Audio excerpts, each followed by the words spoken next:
اندازہ لینا ہے کہ وہ خداوند عالم، عربی میں صورت بنانے والے کو کہتے ہیں مصور، جو تصویر بناتا ہے اسے کہتے ہیں مصور۔ خداوند عالم کیسا مصور ہے، کیسا تصویر بنانے والا ہے کہ ہر وقت ہر انسان کی ہزاروں صورت بناتا ہے۔ سوچنے والی بات ہے نا، ہم لوگ کر رہے ہیں یہ صورت بن رہی ہے، جو بول رہے ہیں یہ صورت بن رہی ہے، جو آپ کر رہے ہیں وہ صورت بن رہی ہے، آپ بیٹھے ہیں غور سے سماعت فرما رہے ہیں یہ صورت بن رہی ہے۔ یعنی لمحوں میں ایک ایک انسان کی کتنی صورت بنتی ہے اعمال و ایکٹیویٹیز کی۔ اور کمال کی بات یہ ہے کہ یہ صورت صرف اور صرف بند کر کے البم میں نہیں رکھا جائے گی، صرف اور صرف سی ڈی اور پین ڈرائیو بند کر کے نہیں رہے گی، بلکہ ایک انسان کی پوری ایکٹیویٹیز کا البم اسے آخرت میں دکھایا جائے گا۔ اس لفظ کو بھی اگر ہم محسوس کر لیں تو آپ ایک بات اور کریے گا، ایک دم پریکٹیکل والا معاملہ، تجربے والا معاملہ۔ اگر ابھی ہمارے سامنے کیمرہ مین آ جائے تو ہم جتنے فری ہو کر کے اشارہ کرنا نہیں کریں گے، پتہ ہے کیوں؟ ہم یہ سوچیں گے کیمرہ مین جب ہماری فوٹو لے تو ایک اچھا کیا کہتے ہیں پوز آنا چاہیے، ہوتا ہے یا نہیں ہوتا؟ آپ شادی پارٹی میں جائیں، برتھ ڈے پارٹی میں جائیں، اپنے کمپنی کی پارٹیوں میں جائیں تو آپ ہمیشہ اس انداز سے بیٹھیں گے، اس طریقے سے بیٹھیں گے کہ جب فوٹو بند کر کے البم تیار ہو کر کے آئے تو آپ اچھے نظر آئے، یا نہیں؟ کھانا کھاتے ہوئے ایسا نہیں ہو کہ ہاتھ میں گوشت ہو، کوشش کریں گوشت نیچے ہو، ہم ہاتھ فری گوشت فری ہاتھ فری گوشت فری، کیوں؟ اس لیے کہ بعد میں یہ فوٹو مذاق بھی بن سکتی ہے کہ مولانا دیکھو جیب میں 8-10 پیس لیے بیٹھے ہوئے تھے، وہ ہمارے یہاں نہیں فرما رہے، یہ میں پریکٹیکل لائف بتا رہا ہوں۔ یعنی اگر ہماری دنیا کا کوئی فوٹوگرافر ہماری فوٹو کھینچتا ہے تو ہم یہ سوچتے ہیں کہ ہماری فوٹو اچھی سے اچھی آنا چاہیے، اچھے سے اچھا پوز ہونا چاہیے، اچھے سے اچھا اینگل ہونا چاہیے، اچھے سے اچھا انداز ہونا چاہیے، اچھے سے اچھا لباس ہونا چاہیے، اچھے سے اچھی ایکٹیویٹی ہونا چاہیے، ایسا لگا کسی سے مل رہے تو اچھے سے بات کر رہے تو اچھے سے بیٹھے ہو تو اچھے سے وغیرہ وغیرہ۔ اب عزیزان گرامی یہ کیوں سوچ ہے تاکہ جب البم تیار ہو ہمارے علاوہ بھی لوگ اس البم کو دیکھیں تو ہمارا مذاق نہ بنے، ہماری ہنسی نہ اڑائی جائے، ہمارا مذاق نہ اڑائے رہ جائے۔ عزیزان گرامی سوچیے اگر یہی تصور بھی انسان کے لیے آخرت کے لیے آ جائے تو خداوند عالم کہ ہم تمہیں ہر نیکی دکھائیں گے، ہر بدی دکھائیں گے، مطلب ہمارے سامنے ساری فوٹوز آئیں گی، ساری پکچرز آئیں گی، تو کیا ہم میدان محشر میں ہنسی اور مذاق کا سبب بننا پسند کریں گے؟ ہم تو یہی چاہیں گے کہ میدان محشر میں جو بھی ہماری تصویر ہو وہ اس انداز کی تصویر ہو کہ اہل محشر کا البم ایسا بننا چاہیے، فوٹو ایسی ہونی چاہیے، ایکٹیویٹیز ایسی ہونی چاہیے تاکہ میدان محشر میں انسان فخر کا سبب بنے، مذاق کا سبب نہ بنے۔ اس لیے قرآن کہہ رہا ہے کہ ہم میدان محشر میں سب کچھ دکھائیں، تو وہی انسان دیکھے گا، وہی چیز دیکھے گا جو اس نے کیا ہوگا، جو وہ کر رہا ہوگا، وہی تصویریں اس کی بند کر کے اس کے سامنے میدان محشر میں پیش کی جائیں۔ آپ قرآن کریم اٹھا کر کے دیکھیں کہ لفظ اس بات کو محسوس کریے گا، آپ قرآن کریم اٹھا کر کے دیکھیں، ابھی تو میں نے جتنا جس انداز سے پڑھا اتنا آپ کے سامنے خلاصہ پیش کر رہا ہوں، کچھ اور ہوگا تو انشاءاللہ تعالیٰ بعد کے جمعہ میں پیش کریں گے۔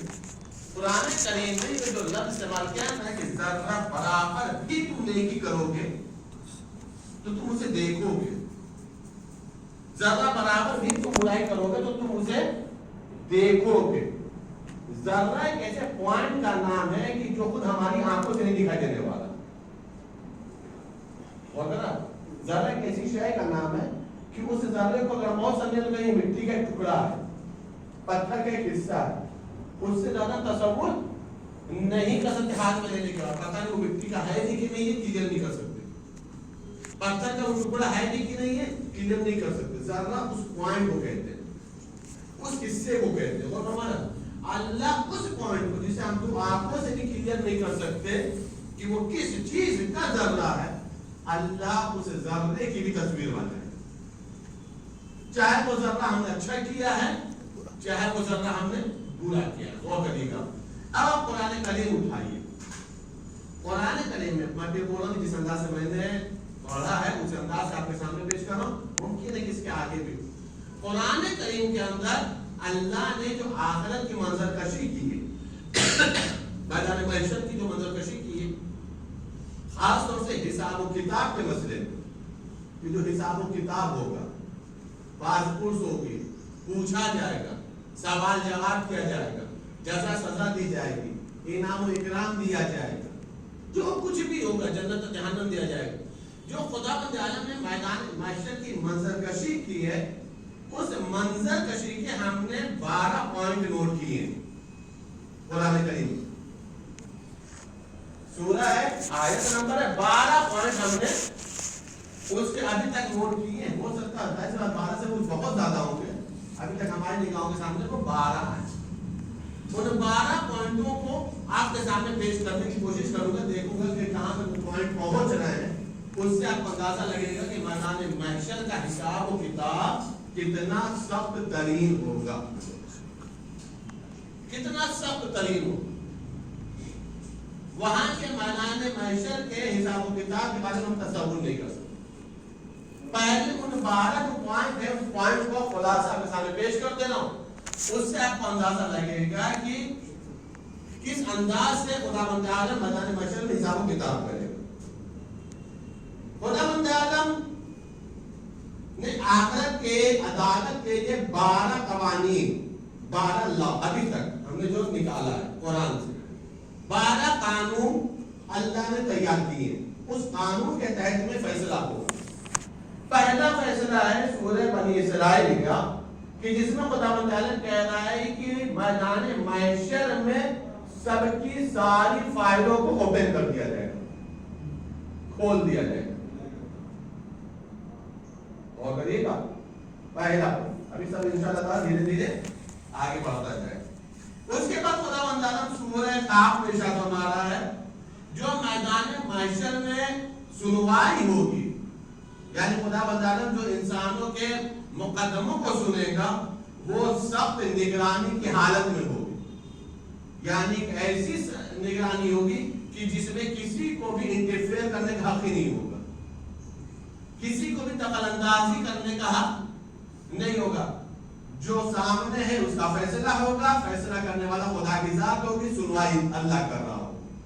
2 مسئلہ. تیسرا مسئلہ پھر خدا بند عالم سورہ کاف میں ارشاد فرما رہا ہے کہ جب ہم سنوائی کریں گے میدان محشر میں تو کسی بھی بندے خدا پر ذرہ برابر بھی ظلم نہیں ہوگا، یعنی عدل کی بنیاد پر سنوائی.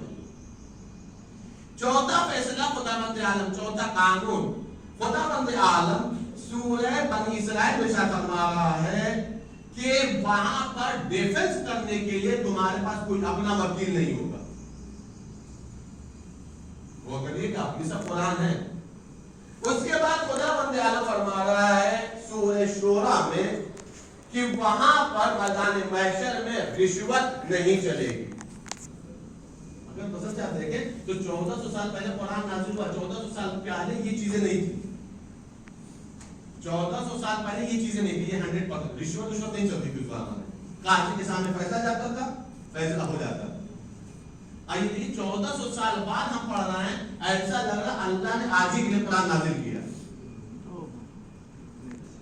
سارے مسئلے ایسے لگ رہے بالکل آج ہی کے دور پر ہے، آنے والا دور اس سے بھی بدتر ہوگا. اور ہمارا اس کے بعد خدا بند عالم فرما رہا ہے ناموں میں کوئی بھی کنفیوژن نہیں ہوگا. میدان محشر میں ناموں میں کوئی کنفیوژن نہیں ہوگا. اس کے بعد خدا بند عالم سورہ الحاقہ میں ارشاد فرما رہا ہے فیصلہ جو بھی ہوگا انہی کے ہاتھوں میں ہوگا. یعنی جس کے ہاتھ مقدمہ چل رہا ہے، سنوائی ہو رہی ہے، اسی کے ہاتھ میں فیصلہ دے دیا جائے گا. ابھی سب کلیئر کر رہا ہوں. اس کے بعد خدا بند عالم سورہ یاسین میں ارشاد فرما رہا کوئی بھی غائبانہ فیصلہ نہیں ہوگا، مطلب بند کمرے میں فیصلہ کوئی نہیں ہوگا، پیٹھ پیچھے کوئی بھی فیصلہ نہیں ہوگا. اس کے بعد خدا بند عالم ارشاد فرما رہا کسی فیصلے میں کوئی بھی رد و بدل نہیں ہوگا. اللہ نے ججمنٹ دے کے تو ججمنٹ ہو گیا، فیصلہ. یعنی مطلب سیول کورٹ کے بعد ہائی کورٹ، ہائی کورٹ کے بعد سپریم کورٹ، یہی ہے نا. وہاں پر کوئی ایسی سنوائی کی اپیل ہی نہیں ہے کہ چلو ایک مرتبہ دوبارہ اپیل کر لیتے شاید اگلے کورٹ میں کچھ راحت مل جائے. سب سے بڑی کورٹ اللہ کی کورٹ ہے, کوئی فیصلے میں رد و بدل نہیں ہو. اس کے بعد خداوند عالم سورہ میں ہمارا سورہ نور میں سورہ شورى میں کہ وہاں پر جھوٹے گواہ بھی نہیں ہوں گے. جب فیصلہ ہوگا تو وہاں پر جھوٹے گواہ استعمال نہیں کیے جائیں گے. اس کے بعد خداوند عالم ارشاد فرما رہا اعمال کے وزن کرنے کا ایک بالکل باریک ترازو ہوگا. وہاں سے سمجھ میں آیا وَمَن يَعْمَلْ مِثْقَالَ ذَرَّةٍ خَيْرًا يَرَهُ, جو ذرہ برابر بھی نیکی کرے گا وہ دیکھے گا. وہ اتنا باریک ترازو ہوگا کہ وہ ذرے برابر کو بھی وزن کر دے. یہ 12 قوانین ہیں جو آخرت میں ابھی تک ہم نے جو نکالے ہیں قرآن کریم سے, یہ 12 قانون کے تحت کم سے کم انسان کا فیصلہ ہونے والا. اگر ابھی انہیں 12 کو بھی ہم تصور کر لیں تو یقین بتا 12 کے لائق میں بھی ہم نہیں ہیں. کیا کہتے ہیں جیسے 12 کے لائق بھی ہم ایسے نہیں ہیں کہ ہم میدان محشر میں اللہ کے سامنے کا ٹھیک ہے میں نے معبود کو چیلنج کر ہم فیصلہ دینے کے لیے تیار ہیں, ہم اپنی سنوائی کرنے نہیں بھائی. 12 میں بھی ہم اس پیمانے پر نہیں اتارا. اب خداوند عالم ارشاد فرمائے گا ساری فائلیں اوپن ہوں گی. مطلب کیا ہوا اس کا؟ ساری فائلیں کھول دی جائیں گی. کوئی بھی وہاں پہ بند فائل نہیں رہے گی ہماری آپ کی, کسی بھی انسان کی, آدم سے لے کر کے اس امت تک کی پیغمبر کی, سب کی ساری فائل اوپن ہوگی. مطلب کیا ہے؟ ہم سمجھتے ہیں کہ ہم نے نماز روزہ کر لیا, ہم نے اللہ پر احسان کر دیا. ساری فائلیں اوپن ہونے کا مطلب کیا معلوم ہے؟ ہم ایک انسان کے ساتھ, ایک فرد کے ساتھ, ایک واحد انسان کے ساتھ پتہ ہے ہزاروں فائلیں جڑی ہوئی ہیں. ہزاروں فائلیں جڑی ہوئی. مثال دے رہا ہوں, ہم نے اللہ کا حق ادا کیا یا نہیں کیا؟ ایک فائل. رسول اور اہل بیت کا حق ادا کیا یا نہیں ادا کیا؟ 2 فائل. ماں باپ کا حق ادا کیا یا نہیں ادا کیا؟ 4 فائل. بچوں کا حق ادا کیا یا نہیں کیا؟ 5 فائل. زوجہ شوہر زوجہ ایک دوسرے کا حق ادا کیا یا نہیں ادا کیا؟ 6-7 فائل. اور ہمارا پڑوسی نے پڑوسی کا حق ادا کیا یا نہیں ادا کیا, اس کی فائل. رزق حلال کے مسئلے میں ہم نے احتیاط کیا یا نہیں کیا, اس کی فائل. جہاں ہم نے خرچ کرنا تھا وہاں خرچ کیا یا نہیں کیا, اگلی فائل. اور ہمارا ہم نے جو سوچا اس کی فائل, ہم نے جو کیا اس کی فائل, ہم نے جو 2 برادر مومن کو لڑا دیا اپنے فائدے کے لیے